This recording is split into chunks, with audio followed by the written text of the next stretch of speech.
Hello, I'm Dylan. I'm Kiyan. And this is Trust Your Doctor, that podcast with a galactic yo-yo, Because this week we watched The Claws of Axos. which was written by Bob Baker and Dave Martin, and it aired in February and March of 1971, I think. No, March and April. If you didn't notice, we are trying out a new intro that doesn't include 5 seconds of silence. Well, until after we finish it right there. I guess. It's still a work in progress, I suppose, which it shouldn't be, but it is. This entire show is a work in progress. Right, and it was directed by Michael Ferguson. We should probably mention director, too. Should we? I don't know. I mean, it's... Should we throw in producer and script editor in there while we're at it? Those don't change quite so often as writer and director. Should we just list the entire cast and crew? Just read the credits every intro. Doctor Who, John Pertwee, Joe Grant, Katie Manning, Brigadier Lethbridge-Stewart, Nicholas Courtney. Okay, I'm done. Yeah, but an interesting bit of trivia is that this serial was co-written by the guy who wrote the Wrong Trousers, I believe it's called. It's the Wallace and Gromit episode. Well, I don't know if episode's the right term because there's only 3, but short. Yeah, short. With the robotic pants things. So interesting to note, that was obviously 25 years later. Yeah, something like that. But so getting right into it. It begins with that meeting with the big. Well, it begins with Chin, right? Yeah, Chin Lee is back. No. Bruce Lee shows up. No. It's this guy named Horatio Chin. And he's doing some sort of inspection and meeting with the Brig. Yeah, Brig. And did they ever explain who he was, or was he just some sort of government official? Yeah, I think it was just some official, generic official number 7. Generic corrupt politician. Yeah. There's also this American guy named Bill Filer. Yeah, and his American accent was pretty passable. I mean, we've seen better, but we've seen a lot worse too. Yeah, well, he also had the most extravagant sideburns so far. This is true. So they're all having a meeting, and the tracking station discovers some sort of UFO that they originally think is a comet, but then it changes course. So they realize it's not a comet, since comets don't randomly just change their course. And, yeah. And then it cuts away to this dude on a bike. Yeah. And, I guess this is supposed to be a homeless guy, and I thought they were going somewhere with this guy. I thought he was going to be an integral part of the plot, but, no, that doesn't happen. He's, I guess, biking around the countryside. Perhaps this was filler footage. Maybe the episode wasn't long enough. I did read that this was originally intended to be a 7-episode serial. Yeah. Surprisingly. Yeah, I read that too. Because 4 wrapped it up pretty nicely. The pacing was fairly good. Well, I'll also say that the story changed a lot in its evolution from 7 to 4, so... Right. Also, when it was 7, its working title was The Space Vampires or something like that, so... Yeah. Kind of a worse title, actually. But yeah, the UFO thing lands in a field somewhere. In the original script, I read that it was originally meant to land in some park that I'm blanking on. Hyde Park, right. But due to budget constraints and I guess time constraints, they just had to have it land in some random field. Field out back behind the studio. Maybe. So, the people from the navigation place bust into the meeting and Brig, we have a crisis. there's a UFO and it landed and stuff. And Chin is like, well, I better go check it out. And the Big's like, we're coming with you. Meanwhile, that guy on a bike has made it to the suspicious thing and the spaceship, I guess. And he goes inside. And winds up dying. Yeah. Well, does he actually go inside because they find him later in that disintegrated state? It spits him out later. Okay. Yeah. When was the Doctor introduced here? At the meeting, he shows up because at the start of the meeting, Chin was like, yes, but he still needs to have paperwork because anybody on unit needs to have paperwork. Oh, right. And the Big's like, I am the Doctor's sole responsibility, or whatever he says. The Doctor's my sole responsibility. Right, and we also didn't mention, and we should mention, that Filer is there to investigate the Master. He's like some Pentagon worker dude. Anyway, they brush him aside, and, him and Joe have struck up a friendship, but that'll come into play later, but he is like, okay, so he's driving away and also discovers the spaceship and goes inside it. And when the homeless man was in there, the weird voice of Axos was all like, not high intelligence. Oh, right, yeah. Dispose. And then when Filer came in, was like, this being is of high intelligence. Keep him for duplication, or whatever they said. And yeah, I think we can now mention what the inside of this ship looked like, because I know we've been saying that ever since the start of the Third Doctor, and this season in particular, the sets and the visual design of the costumes and all that has been getting way better. And the inside of the Axos thingy. Yeah, I think the ship was just called Axos. Yeah, I was kind of unclear on that. I didn't know whether it came from Axos or whether it was Axos or what, but I guess we'll just call it Axos. Yeah, the inside of Axos, well, you find out later that it's supposed to be like some sort of organic life form, and that's not too much of a spoiler, but and it looked like one. And they did a pretty good job of making it look all intestine-y. That eye was pretty creepy, though. The eye on a stalk that was moving around, and I guess the voice was implied to be the voice of the actual organic Axos thing, and this eye was like a surveillance camera type object. Yeah, pretty sure that's what it was.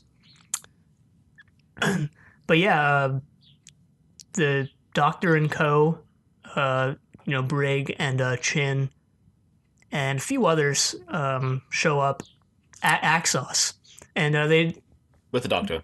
Yeah, and they tell Joe to stay behind. That's important. Yeah, so they go in, and they're walking around Axos, and the Doctor is, I guess, sort of accosted by the voice of Axos. Yeah, I think they realize he's not a human. Yeah, they don't realize he's a Time Lord yet, though. They do later. Not until they talk with the spoiler character, who you knew was coming back, but so they keep going into the depths of Axos, and it's big. It's like the TARDIS. It's bigger on the inside, a lot bigger. Well, I thought it was just all underground because they'd mentioned it had buried itself underground. Oh, seriously? Yeah. Wow, it kind of ruins it for me. Sorry. When did they mention it was buried? As soon as it landed, the doc was like, it's buried itself underground. If you try to blow it up, you'll destroy the entire compound. Oh. Huh. Darn it. Because we forgot to mention that Chin tried to blow the spaceship out of the sky while it was landing, and the Doctor was he makes some sort of predictably upset about comment. that, and the Brig just doesn't do anything, I guess, because Chin is just taken over. Because he has permission, I guess, from like the higher up command to take over, so the Brig's like, well, okay.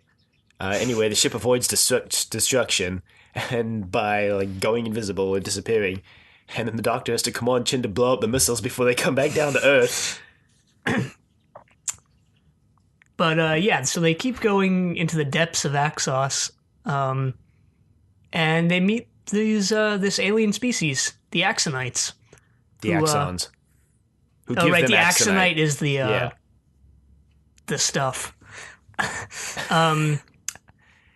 Yeah, and their design was pretty good too. I thought they were like they Yeah. wore these skin tight body suits that were like yellowish white, or like they were like And yellow with white spots or something. yeah, and they had gold faces. Yeah, and their entire I guess all their skin and hair and everything was just gold.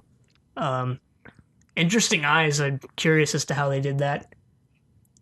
Yeah, maybe it was just a mask or I don't know. But I don't It anyway. looked like two goggle lenses that Oh they yeah. something like Yeah. that.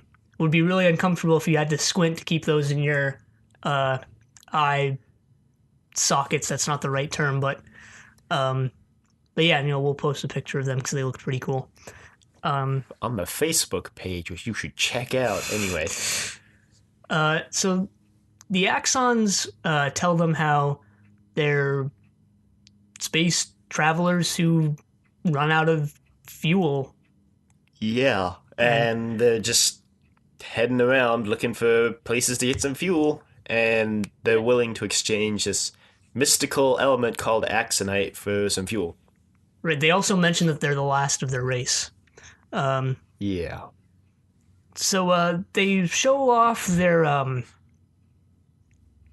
yeah, like you said, it's basically some sort of mystical element called Axonite, and apparently it's a thinking, not being, but I don't remember the term they used. Molecule. Yeah, and it can grow on its own, duplicate itself, duplicate other things. Basically, just an all-powerful source of not energy, but just an all-powerful substance. So they show it off by demonstrating its use on a frog, and they're like, "This is one of your food creatures, is it not?" And they're like, "No, not really." Though people do eat frog legs. The French. And they're like, "Well, such a pity," or something. But then they make the frog grow to about 4 times its size. Those special effects, though. Those 70s effects. Yeah, the frog gets bigger, and there's just, I guess, a still image they blew up over the film, so it lost all resolution like halfway to its max size. What Which little resolution it had. incredibly pixelated frog. Right, so they blow it up. Well, not blow it up in the sense that it explodes, but it gets bigger, and then they shrink it back down to its original size again, and the frog is okay. And they're all, "This is the power of the Axonite." So Chin is on board with commandeering all the Axonite for Britain. And that's essentially what happens. They kind of make this deal. And the Doctor and Brig are pretty against this for obvious reasons. Right. Meanwhile, Jo is actually made her way into the ship. She was told to stay behind, and then she follows, and then Like usual. for some bizarre reason, the guard just lets her approach the ship. Yeah, I was wondering about that too. There are guards from units stationed outside the ship. Maybe they just recognized her and thought she had the okay to go in. That's the only way I can rationalize it. But she goes in, and then you find out Bill Filer is still inside. And He's being held down by some tentacle-like things. Dramatic reveal that in the same room is the Master. Didn't see that coming. No, we totally saw that coming. I actually didn't see. Well, I knew he was coming back, but I didn't see the way they brought him back coming. Yeah, me neither, actually. I mean, yeah, obviously we knew he was coming back, but, who knew he would be trapped in Axos? And that he would be held at the mercy of the Axons. Even though we find out later that, well, we'll get there. But anyway, yeah, Jo basically screams, and that's how episode 1 ends, because one of the tentacle beings, which are actually later revealed to be the Axons in their regular form. Spoiler alert. As of episode 1, okay, well, I'm not going to get into it.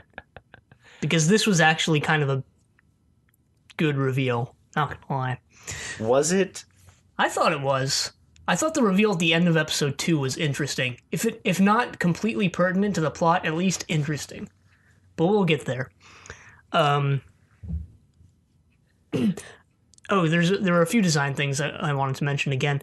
Well, first of all, this was last serial too, and perhaps Terror of the Autons. I didn't notice it in Terror of the Autons. Maybe it was there, but it was definitely there last serial. The brig is wearing some sort of corduroy sweater.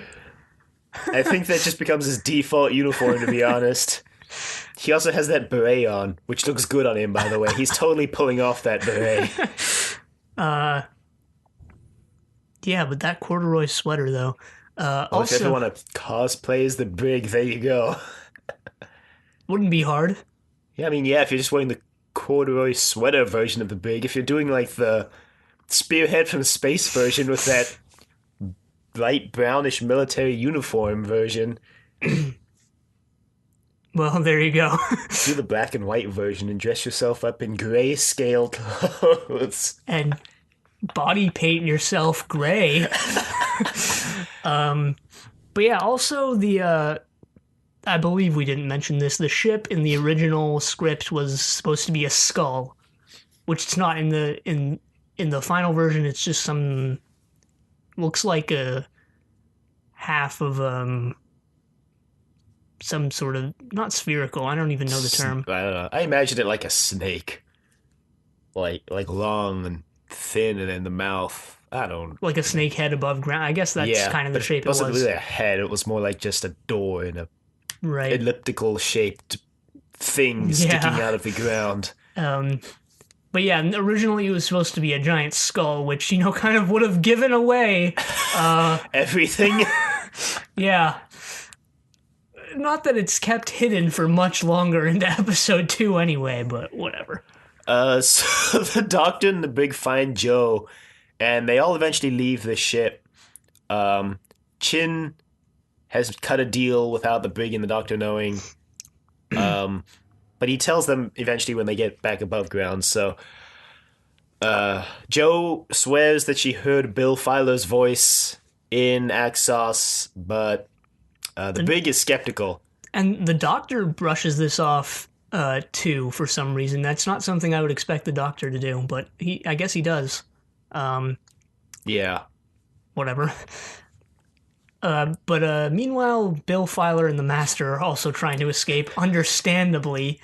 So Bill pulls out his gun and starts firing it at the tentacles, but it's not working. So the Master tells him to aim for, I think it was a certain tentacle that was controlling everything. Yeah. Or something like that. And he does, and that works. That frees them, and they make their getaway. Yep. So yeah, they get out. Yeah. So back at Unit HQ, I guess, or wherever they were holding the conference thing, Chin has taken over. Back into politics. It's one thing I wanted to mention, that I liked how this serial had a nice balance of like Unit involved with politics and then Unit involved with, or at least the Doctor involved with aliens. Because it felt like there was some imbalance in previous serials. But anyway. Yeah, Chin puts all the Unit soldiers into confinement, and the regular army has taken over. Yeah, and the Brig's under arrest. So is Joe, but the Doctor isn't, because the Doctor had been talking to the scientists, and he had told them that he will help them examine the Axonite. Right. So, obviously everyone's all like, Chin, what are you doing? And, he just responds that it would be for the good of Britain. Because, obviously they can use the Axonite to produce an unlimited supply of food and pretty much anything else they would want. And conquer the world! I guess that was the ultimate goal here. Yeah. Maybe, I don't know. Chin's goal is never revealed, nor is the mysterious voice who talks to him, who he keeps communicating with. It's like, remember, Chin, it's your head on the line, not mine. No, that was his direct superior. Remember, he was talking to him on the video thing. Was it? Yeah. I always thought it was just some suspicious third party that wanted the Axonite. No, this is it's never revealed who it is, but it's his direct superior. Because when he talks to his superior later, he says something similar. He says, "Remember, if you when he gives him the resignation papers, Yeah, he says something similar. I This is guess. all your fault, not mine, or something." But yeah, Wait, what happens? Oh, right. Okay, so the doctor's talking with the scientist, and he's like, "Oh, this is a light accelerator." Side note: let's just break the laws of physics in this serial. Anyway, yeah, this can accelerate particles up to faster than the speed of light, and they'll like travel through time and stuff. similar to what they were working on in the Silurians, possibly. I don't Yeah, well, remember. they actually called it the cyclotron in the serial, Yeah. so Yeah, but it wasn't the same. cyclotron. Yeah, I guess there were multiple. Confusing, but This is Windsor, by the way, this scientist guy. the doctor is like, well, we can like put the axonite in there and accelerate it, and if it's a thinking molecule, it'll have to like think for itself, and then we can have it print out the readouts, and then we can read them, and everything will be fine and dandy. And Windsor's like, nope, I don't want to damage my equipment. Well, when you put it like that, I'm definitely on Windsor's side. I mean, would you just put the random unknown substance in the multi-million-dollar machine that could possibly blow everything up? No. Exactly. Put in the multi-million-dollar machine designed to analyze the axonite, which they did, and nothing happened. Which is why the doctor suggested just chucking it into the light accelerator. But then the doctor's like, well, we can always use my light accelerator in the TARDIS. We'll just need the brig to bring the TARDIS here. And then they get on the topic of time travel, and Windsor is skeptical that the Doctor has achieved it. Which, obviously he has no way of showing off because he's stuck on Earth. And still is at the end of this serial. But not after... Much to his chagrin. But anyway, as after Windsor leaves, the doctor's like, well, YOLO, and chucks the axonite into the light accelerator anyway. And I guess all axonite is somehow connected to the collective mind of Axos. Mm-hmm. We forgot to mention that before this, we see the axons transform into their actual form, where they're giant tentacled monsters. Yeah. Who are out for Earth's destruction. Mainly because they want to use it to gain energy. They actually are out of energy, like they had claimed before, so they weren't technically lying. They're just going to go about it in a way they hadn't mentioned. They were just stretching the truth to an unreasonable extent. Yes. And I think it's later we find out that they're in league with... Yep. Yeah. So, anyway, the axonite gets activated, and there's this... And then, like, the voice of Axos is like, alert, activated too early. And then episode 2 ends when the axons bust into the lab and are like, the doctor, what's up? And Joe is there at some point, because I remember episode 2 ends with this mass of tentacle axon thing moving across the floor, but it's clearly just a guy under a painted tarp, and they're all like, look out! Oh, yeah, that mass was Windsor. We forgot to mention Windsor came back, touched the light accelerator right after the doctor told him not to, and then Windsor goes flying backwards like 5 feet and gets Not vaporized. the first time a scientist goes flying. Yeah.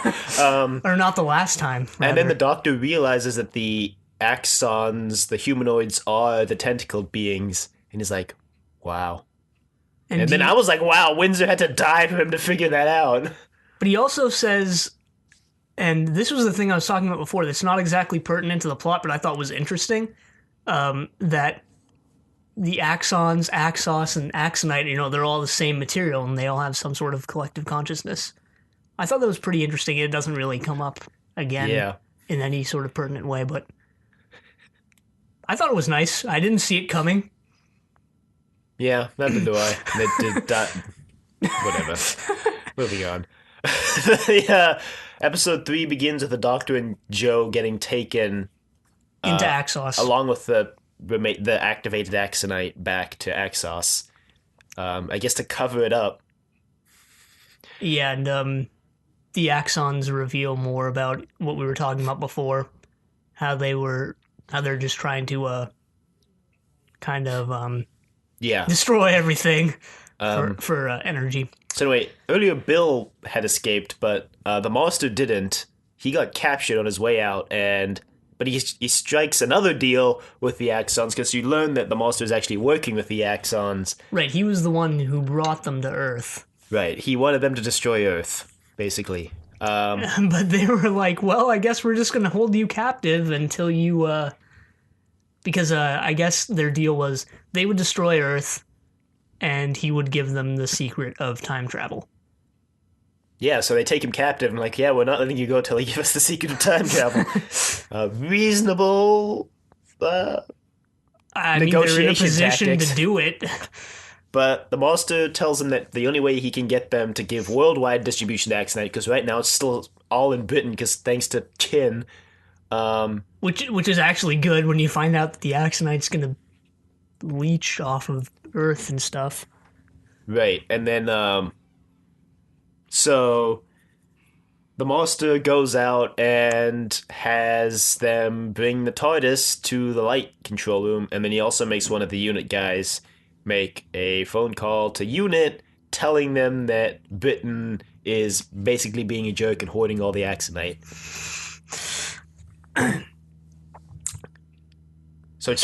Meanwhile, these scenes aren't too pertinent, the ones with Bill Filer, but I thought they were funny because Filer, meanwhile, is in some sort of hospital bay area thing. Sick bay, not like San Francisco Bay Area. No. And he's, I guess, knocked out, or he's sleeping, and he's having some pretty detailed mid-sleep thoughts. You know, he's tossing and turning in his sleep and saying things like, must not activate Axonite, must alert Doctor and Brig to not activate Axonite. Master on Axos, must warn unit. You know, most of the time you think someone would just like mumble a word here and there in their sleep, but no, he's having some pretty detailed dreams, it seems. Yeah, he busts out eventually. And by busts out, I mean follows the Brig out later. But anyway. What happens? The Doctor and Joe are on Axos. And they're talking with Axos. Yeah, they find out about the nefarious plot to kill everything. And they're like, well, we're not going to let that happen. So Axos is like, well, we're not going to let you not let that happen. So they get wrapped up in the tentacles, which the Doctor refers to as the Claws of Axos. Well, I guess understandably, since some of them are actually claws. I guess they look kind of like crab claws. Right. Anyway, they eventually take the Doctor to talk directly with the Eye of Axos. Which I guess serves as, you know, the conduit for the voice, something. And they threaten. They're like, well, you're not human, are you, Doctor? You're a Time Lord. And he's like, what? They're like, yeah, you're a Time Lord. And he's like, no. Then they torture him. And he's like, okay, fine, I'm a Time Lord. And they're like, well, we want the secret of time travel. And he's like, nope, not giving it to you. And they're like, well, we'll just use Axonite on this companion here and make her really old, and you'll watch. I'm pretty sure it was that they were going to age her to death, not just make her really old. Well, yeah, but anyway, the Doctor gives in. He's like, fine. Yeah, after that interesting scene, another instance of 70s special effects that had Joe aging. Obviously, it was just a different actor, but, you know, it's some cool light effect things there, some seizure-inducing scene changes, you know, all Reign of Terror. The entire Axos ship was seizure-inducing when they were escaping. Yeah, I mean, there was that flashing green light, that flashing red light. That colored overlay. But yeah, anyway, like we were saying, the Doctor gives in. And And they find out they don't have enough power to activate a time conduit to time travel, but if they use the power from the neutron generator, they will. which was that was the facility where the cyclotron was Yeah. right? Okay, yeah. I know they showed the sign while they were driving up to it, I believe, but they didn't, explicitly state it. So So they start siphoning the power from that. Meanwhile, Brig and Filer and all them are like, well, so the Doctor and Joe are on Axos. There's a police box just here in the light room. Wait, what? And then the monster, turns out, is trying to use the TARDIS to escape. yep. I think this is all. Isn't this after the brig and everyone else is granted their freedom? Pretty sure it is. Yeah, because after the monster makes the guy make the call, when then the Brig's calling and he finds out that UNIT already knows about the United Nations already knows about this, about Britain hoarding all the Axonite. So they relieve Chin of command because they're like, no, we can't have that. Yeah. And then they start worldwide distribution of Axonite, and then Chin is just forced to go along with it. And I thought this was pretty stupid, actually, because in record time, I assume the United Nations comes to a unanimous decision to distribute worldwide an untested material from space. Well, they're only distributing it to the main capitals of the nations so they can test Axonite for themselves, I guess. I guess, but wouldn't this be a matter of international security? Wouldn't they want to do some more tests on Axonite in some sort of facility or some sort of multinational facility before distributing it to everyone for their own use? Well, that's not the Brig's problem. I guess. Well, I guess I that's think it was looking- just a case of they had heard what Axonite can do, and everyone on the council was just greedy. I mean, human greed is the most powerful emotion. Some say it's love, but no, it's greed. Yeah, some say it's love, but no, you're just flat out wrong. That's green. You can have your opinions. They're just wrong. Well, let's be honest. Greed is what has made the world go round for like 400 years at least. Hey, I agree with you, but I agreed with you. That was actually pretty good. I'm not gonna lie. Anyway, what were we even talking about? Oh, right. Shin gets relieved from duty, and they find the Master trying to make his getaway in the TARDIS. Right. And they're like, no, Master. And I just want to say I actually really like the new TARDIS console. Because in this serial, the monster goes into the TARDIS console room, and actually the whole room has changed, but... Yeah, the whole layout of the TARDIS has changed, I think. And, well, the console is mention definitely closer to the door, at least. We only kind of saw the console and the door. Yeah. Possibly a new configuration of furniture around it. There were some chairs Yeah. and whatever. But also, I'm pretty sure the interior design has changed because, and I don't know if you noticed this, and maybe this was just some sort of production error too, but you know how the doors next to the console previously led outside, right? Yeah, you're going to mention how they looked like they led into the second Doctor's console room?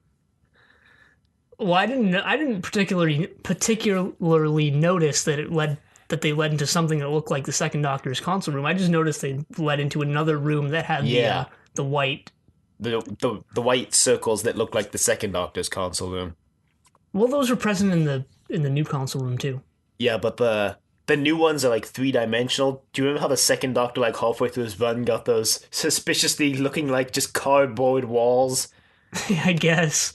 that looked like they were what was through the door? I was like, I didn't know if that was a production error, if it was supposed to imply that the outside doors to the TARDIS led into another room before going into the console room.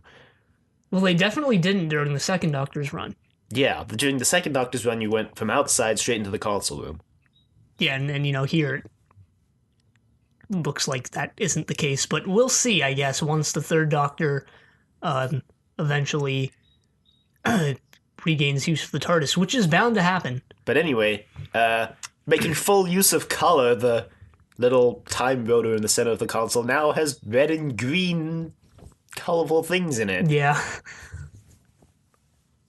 I don't know. But anyway, when the monster comes in, it's just this mess of wires everywhere, and he's like, oh, no, what has he done?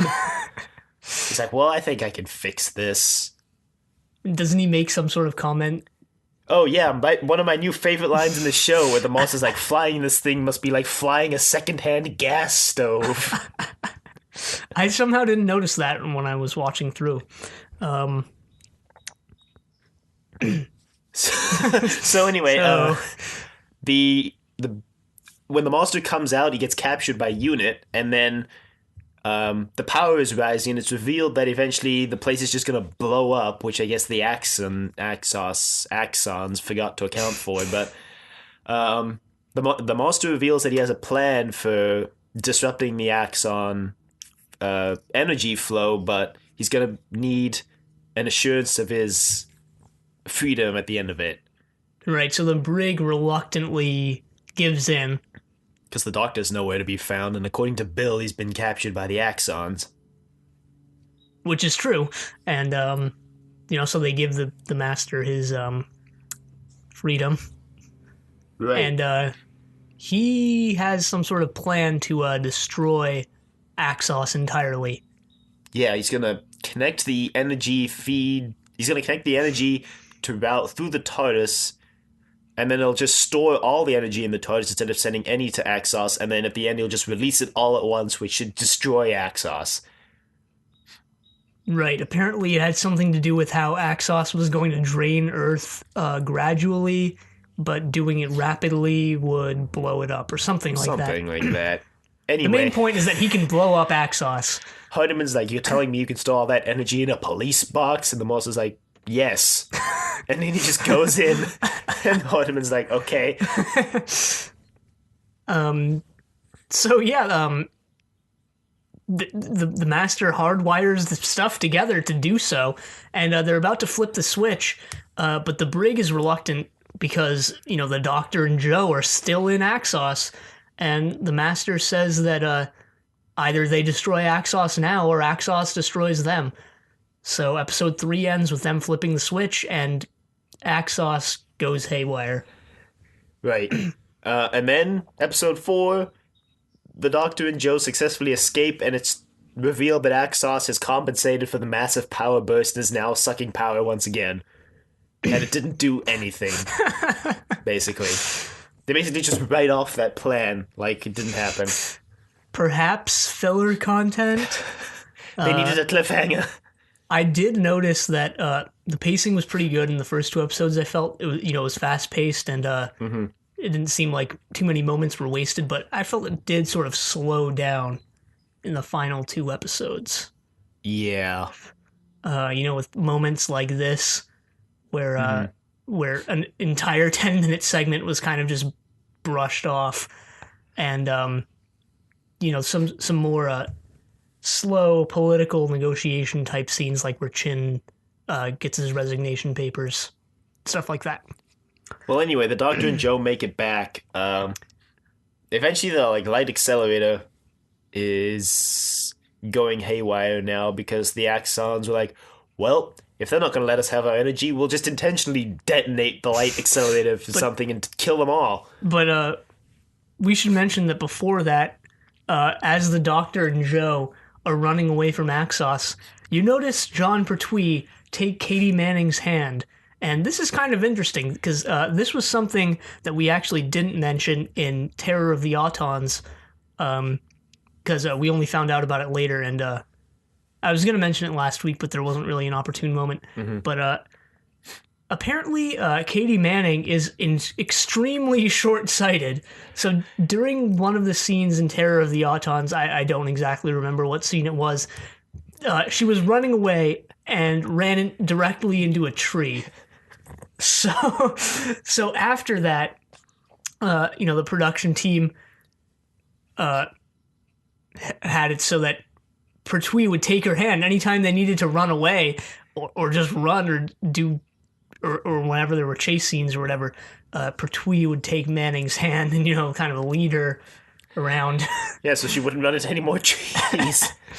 Even though they were in an open field here and there weren't really any trees at all. But hey, good practice. So interesting little note there. Right. So the Doctor gets back, and then he's talking with the Master, who's like, well, Big, I helped you. I'm out. I mean, I didn't guarantee it would work, so peace. The doctor's like, no, no, no, no, no, no, no.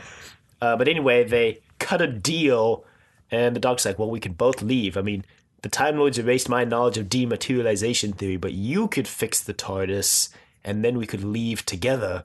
Right, the doctor basically tells everyone else he has a plan and that he and the Master have to go work it out and that they're inside the TARDIS while they strike this up. The doctor reveals that there actually is no plan.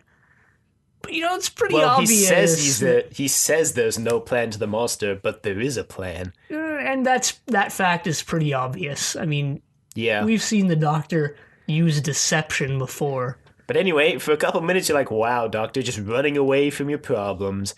You're a coward. No, I was pretty on board with, the fact that this was all a ruse right from the very start. It was pretty obvious. Well, anyway, they leave, and Joe's like, no, Doctor, no. And then the TARDIS actually works and dematerializes and gets away. Right, they fix it. They use the Master and the Doctor both. I guess they're tinkering around with the control panel / dematerialization circuit. And they get it working. Yeah. And they're flying, and then the Master's like, can't land here. We haven't even entered space-time yet. And the Doc's like, this is as far as we're going. For now. So they rematerialize inside Axos. Right. And then the Doctor's like, the Master's like, what? What are you doing? He's like, well, you want your TARDIS back, don't you? But anyway, the Doctor cuts his own deal with the Axons. He's like, well, we can connect the Axos to the TARDIS, and then the Axos will be a TARDIS, and then we can, travel through space-time, yo. And the Axons think this is a pretty good deal. I forget what the Doctor wants in return, honestly. Safety, I guess? Doesn't matter what he wants. I guess. But yeah, they strike up this deal. And the Axons are like, sweet, we can have time travel now. Sweet.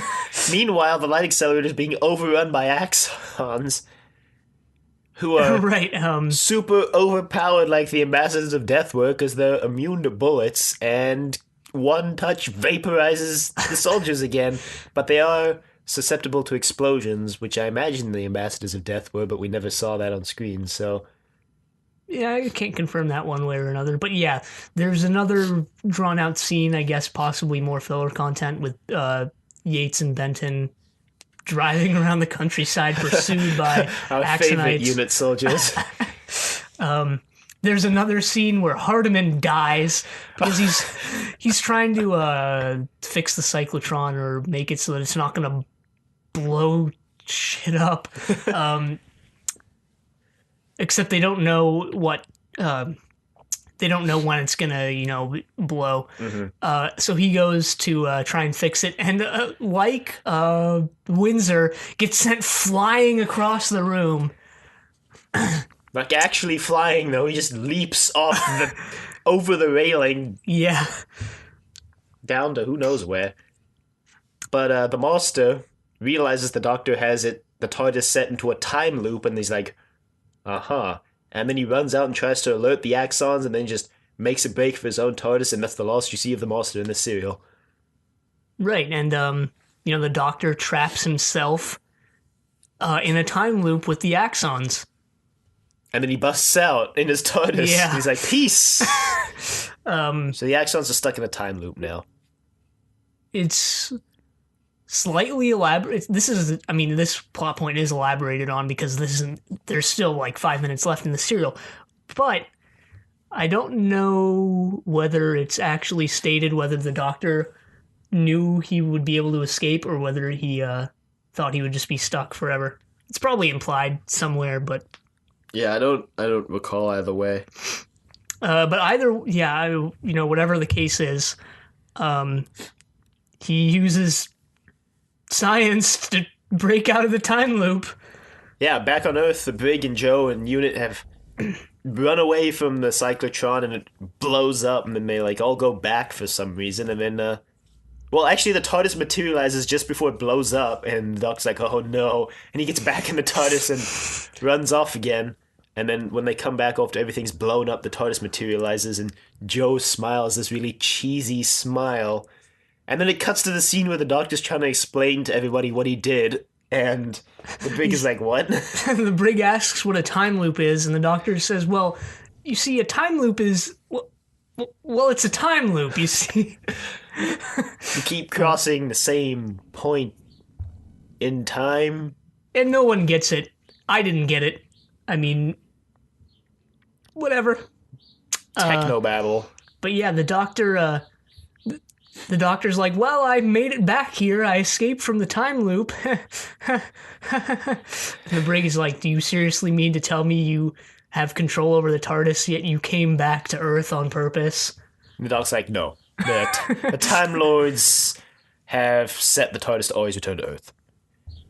So it's revealed that they were very thorough in their exile of the Doctor, accounting for the fact that the Doctor might fix the TARDIS at some point. Curses. And then the Doctor makes this comment that he's kind of like a galactic yo-yo. And then it ends. I mean, another weird ending. Again, it just ends. Not that it's bad, not that it's particularly good, like I said last week, but it's just weird. I don't know. When it ends, I feel like this serial and the last serial, when they both ended, I just felt like, what a weird place to end it. What a weird line to end it on. I think they try to make the endings more lighthearted, especially after the Silurians, where the Brig commits genocide. And I think they want to, like, especially since the serials are getting pretty dark, that they want to end it on a brighter note. But then again, they're not really that lighthearted, these endings. I mean, we've had more lighthearted endings with the second Doctor, and, perhaps it's just Pertwee's delivery of lines, like we were saying. This one didn't feel too out of place because the whole entire final scene was pretty lighthearted, where he's trying to explain what he did. So. That's true. I mean, I'll give it that, especially compared to last time, where the Master calls and he's like, I'm going to kill everyone on Earth, Doctor, and then it ends on kind of a lighthearted note after that. But I do think that compared to Season 7, Season 8 is better. A little, well, better, definitely, and slightly more lighthearted, thanks to the Master, surprisingly enough. I mean, the Master's not what I thought he would be, and I'm glad. I mean, I thought he would be overpowered and, supremely evil. But he's not. He's kind of a bumbling fool at times, like the Doctor. Yeah, well, he is supposed to be like the Doctor, so like an evil version of the Doctor, which they have successfully pulled off so far. So yeah, and props to the writing crew. I know I was saying this a few weeks ago, or perhaps last week, but I actually like the Master better than the Third Doctor. Wow. He's just such a more cool Yeah, my favorite character right now is the Brig, so... The Brig? Well... The Brig just keeps getting ostracized by the Doctor. You just have to feel bad for him. Yeah, that's true. He kind of gets the short end of the stick throughout everything. Getting put under arrest and then, just being way in over his head most of the time. I don't know, but his dedication to the Doctor is still admirable, I think. How he's always like, well, the Doctor knows best and he'll save us, so we better go along with it. It's true. I mean, the Doctor does get them out of some pretty hairy situations. As much as I dislike the Third Doctor compared to the first and second, he's still kind of the most competent guy around. Well, anyway, now that the Doctor has realized that there actually is no way off of Earth, I mean, I guess before he was holding out hope that fixing the dematerialization circuit would get him off, but now that he knows he can't. I mean, he was trying to fix everything. Maybe he'll warm up to everyone since he knows now there is actually no way off unless he steals the Master's TARDIS. Or he'll just become more embittered to everyone now that he knows he has to be around them. Hey, if you were trapped in one place with the same people every day... I would start hating them. Exactly. See? It's like when you get trapped in a dead-end job at McDonald's or like an office job if you hate that kind of job. Basically, if you get trapped in a job that you hate, even if you're working with good people, you'll just start hating those people too. Pretty sure there's something psychological related behind that, but yeah. On the topic of characters, I felt Jo didn't do too much this serial. Yeah, she didn't. That hasn't exactly been a problem with her in their 3 cereals so far. This is really the only cereal where I can firmly say that she really didn't do much. So hopefully that doesn't become a thing again. Hopefully it's not another Barbara or Susan sits out situation. I don't think it'll become a thing. I think it was just a one cereal type. There was a lot of things in this cereal, so we couldn't find a place to fit Joe in type thing. I guess. Hopefully that's what it was. I mean, we'll obviously talk about that more next week. When we know. Yeah, right. So yeah, overall I thought this sorry. No, thought go this ahead. cereal had fairly good pacing in the beginning, like I mentioned, then sort of fell flat at the end, but I think this is the most enjoyable season 8 cereal so far. I mean, there have only been 3, but this is my favorite so far.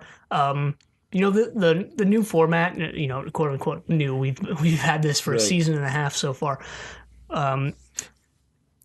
It only really works when the alien of the week is interesting, and this time they were because it sets them up like you don't actually know if they're going to be the evil alien. Right. They might not be, and they don't hide that for too long, but Yeah. it's not something. It's not like, oh no, their ship is a skull. Obviously, they're evil. No, you don't really know whether they're evil or not. It's not. No, you know what I'm getting at. It's not like you can just. It's not black and white. Yeah. And I guess the monster plays into the fact that the Alien of the Week format works out better now, since it's not just, oh, there's an alien invading Earth for no reason. Why are they all invading around 1973? Because now there's a reason they're invading, and that is the monster's probably trying to destroy Earth, and the monster's probably behind it. Well, they tried to explain it away at the beginning of season 7, but whatever. Yeah, well, I mean, yeah. It was a pretty bad explanation. But anyway, so... if we didn't know the monster was coming back next week, it would actually be up in the air, I would say, since we didn't see if he actually made it. Well, he went into his TARDIS, but we don't know if he made it out of the time loop or what happened to him if he did. Right, and the Doctor does make that comment at the end that, he's only 90% sure that the Master won't be able to come back. And yeah, it was up in the air last week, too. If you didn't know the Master would come back, it's... next year, well, it sets last serial's ending. Definitely set it up for the Master to come back, but you didn't know whether or not he would be back in the next serial. Right. And if I didn't know, I'd probably presume that he wouldn't be. 2 serials in a row with the same villain. Right, and now three actually. Yeah. But yeah, it's pretty nice in season 8 having that overarching villain, like we kind of wanted the Great Intelligence to be, but it wasn't. Right. And when we get the Daleks back again, that should be exciting. I don't know. What, are they going to be a season-long villain when they come back? That would be interesting. They make their triumphant return in a season-long storyline. That would be pretty cool. They team up with the monster. That would be very interesting. I doubt they're going to go that way, though. So, overall, pretty good cereal, I guess. Yeah. Anything else to add? I'm gonna sneeze. Not really. So, this week we got an email, actually. Again, remember how we had asked for fan fiction of the Daleks making cheese? Excuse me. Well, we got some.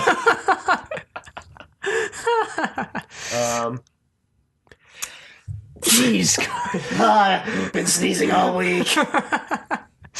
But yeah, with 5 minutes, I can do this.